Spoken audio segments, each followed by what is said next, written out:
Alaikum wa rahmatullah. Alaikum salam wa rahmatullah. Okay, my brother. Thank you first of all. Thank you very much for calling in. Your question. Okay, I've got two questions. Go ahead. Number one is, I'm a private tenant at the moment in London. I rent a property. Tenant. And at the moment, my landlord is trying to sell the house, so he's given us notice. And we've been trying to find something, but at the moment, you know that it's very hard. So I've been trying to look into mortgages. In conventional banks, you can get a mortgage with a 5% deposit. Islamic banks, it's so hard. They want like 35% mortgage deposit, which is quite impossible. So I'm just saying, because the council is very unlikely that I'll get some support at this moment. But I am on the brink of getting evicted from my house. I've got 3 children, my wife. Is there any way or any advice what I could do regarding my housing, taking a mortgage and paying it off quickly, or any other thing? Clear? The question is clear to us. Second question, please.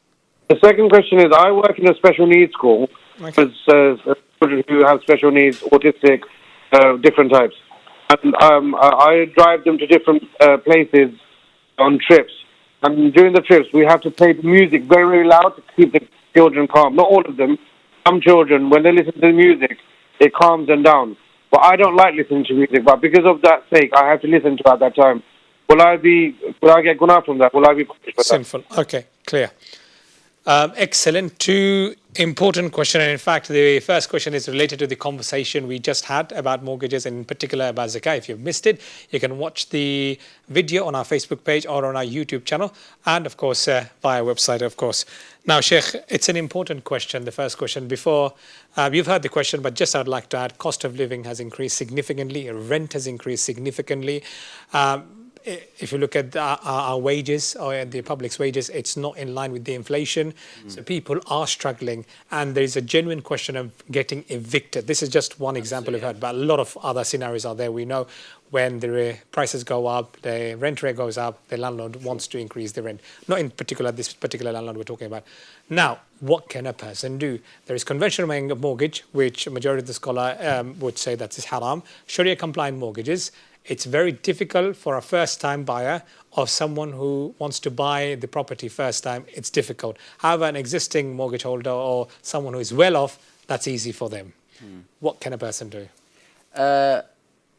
Bismillah ar-Rahman ar-Rahim. Just before answering the question, I should try and catch one of the details that the brother And he said 3 children in the position, won't get even council property. Sure. And of course, in the process of getting evicted from their house. And then... Did you say that he has actually received an acceptance from one of the... No, not. He hasn't mentioned it. He's exploring a mortgage option. And part of his research is it's difficult for him to get a Sharia compliant mortgage, but it's easy for him to get a conventional mortgage, just 5% deposit, for example. So it's interesting. I mean, I wouldn't be personally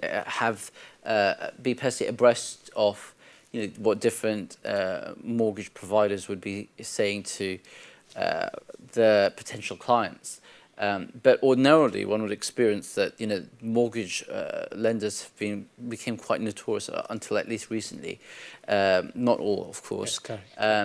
For not being willing to due to the appetite risk or a limited appetite risk, to actually give mortgages to people who don't have a certain substantial amount, even in savings anyway. Correct. Which would usually be indicative of someone who actually has a certain bracket of earnings, which would then indicate that rent would be troublesome, substantial inconvenience, but not actually impossible. So I don't know if the actual, if you like, conceptualization, what we call now the tasawwur of the question, i.e. the mechanics, how it really works. But just going on the basis of the questioner's question, firstly I ask Allah subhanahu wa ta'ala to grant ease to both his situation and the situation of all our viewers and people in general, because no doubt, yes, the crisis of cost of living is very real for a great number of people. And we ask Allah Almighty that by His most beautiful names and lofty attributes, that He grants ease and facilitation for everyone's circumstances.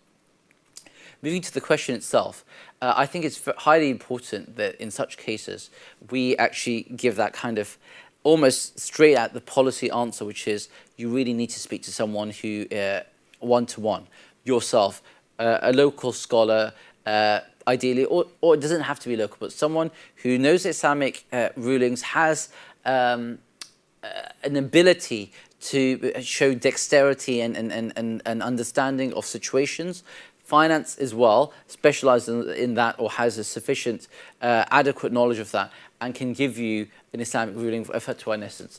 And I say that because just your circumstances, even according to any position out there that which as you pointed out, the majority position, that would take great issue with anything that's riba based, is duty bound to consider the circumstance of someone who's going to be evicted and has family or children, or just even as an individual ultimately.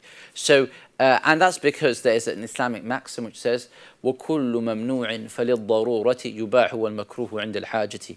That something which is in principle, something which is haram, can become, under supervision and of scholars and oversight, that in a given circumstance can be move or kind of transition to something which is now tolerated, Islamically speaking, as in that impermissibility, latitude is shown for it because of the circumstances, the mitigation of the extenuating circumstances. So that is something which is a well-known, well-founded, agreed upon sort of principle in Islamic law. So that's just one reason which is why I would say to you, in your case, you need to speak to someone of knowledge and an expert.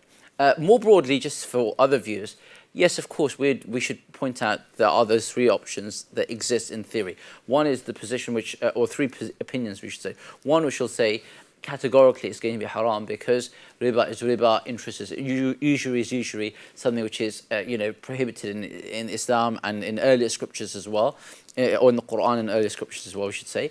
And thus, all that you're left with is the option of rent, etc., etc. The other position would say that actually Islamic, home purchase plans are considered Islamic or permissible, and especially if you follow a scholar who you have confidence in, having read their credentials, etc.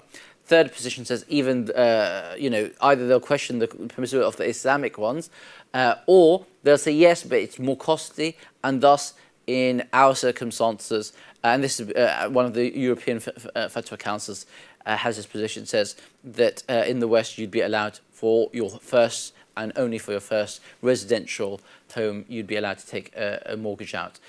So those are the three positions that are out there. Navigating that is a tricky affair.